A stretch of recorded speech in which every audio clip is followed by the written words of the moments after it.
بسم الله الرحمن الرحيم صاحبي الكسو دوادا برامجka taariikhda caalamka oo aad ka daawan doontaan TV-ga Mahadayweyn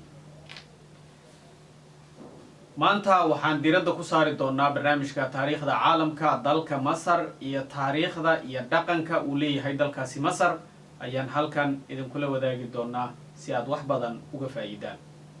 taariikhda iyo dhaqanka dalka Masar waa runtii qodob aad muhiim u ah waxaadna ku baran doontaan taariikhda faraacinadii soo maray dalkaasi Masar boqortooyadii kala duwanaa iyo sidoo kale hababkii ay u kala maamuli jireen dalkaasi Masar boqortooyadii hore ee Masaarida waxa lagu aasaasay waqooyiga Afrika ee dooxada webiga Niil sida darteed aasaaskii ilbaxnimadii hore ee dalkaasi Masar boqortooyadii ka arrimi jirtay waxay ka mid ahayd webiga Niil oo macnaheedu yahay kanaalka Greega sida uu qabo taariikhyahankii hore ee Greega ee Herodotus Masar waxay ka dhigan tahay hadiyada webiga Niil si kale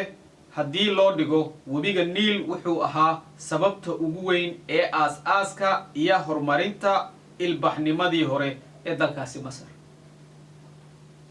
waxa uu aasaas u ahaa lafdhabarna u ahaa ilbaxnimadii dalkaasi Masar webiga Niil waxa uu saldhig u ahaa horumarinta beeraha Masar sidoo kale xadaaradaha kala duwan ee dalkaasi Masar ayuu wuxuu u ahaa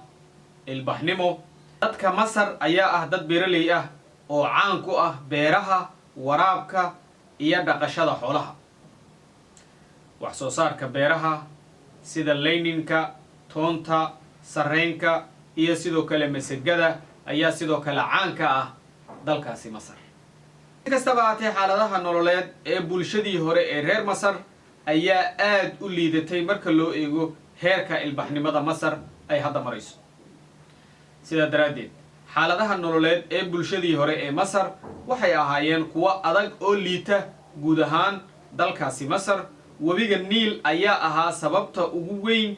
ee dhidibada loo aasay boqortooyadii hore ee Masar haddaba hab nololeedkii bulshadii hore ee Masaarida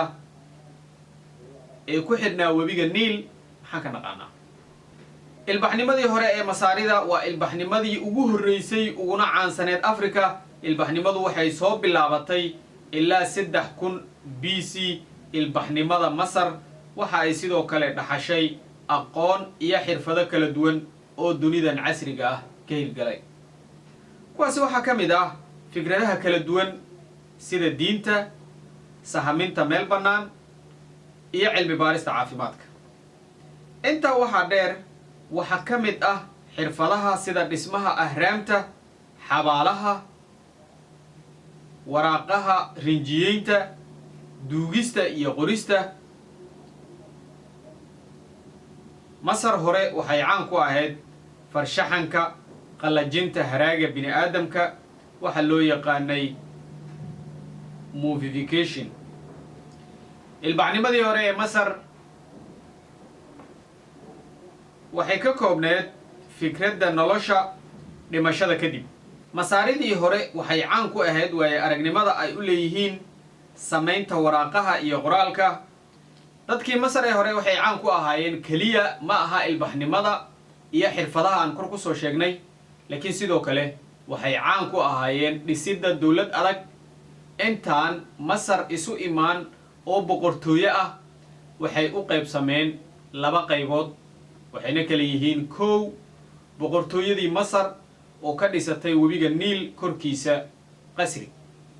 waxa loo yaqaanay boqortooyada Masar sare boqortooyada Masar waxa lagu gartaa astaanta cad xarunta boqortooyada waxay ahayd magaalada Thebes boqortooyadii labaad ee Masar waxa la aasaasay dhanka hoose ee webiga Niil waxa loo yaqaanay boqortooyada Masar hoose masriyiintii hore ee sare iyo hoose ayaa midoobay si ay u sameeyaan boqortooyo midaysan oo adag sida darteed boqortooyada Minas wuxuu ku duulay Masar sare oo hoos geeyay hal boqortooyo. intaa kadib boqoraddii masar waxay isku darsadeen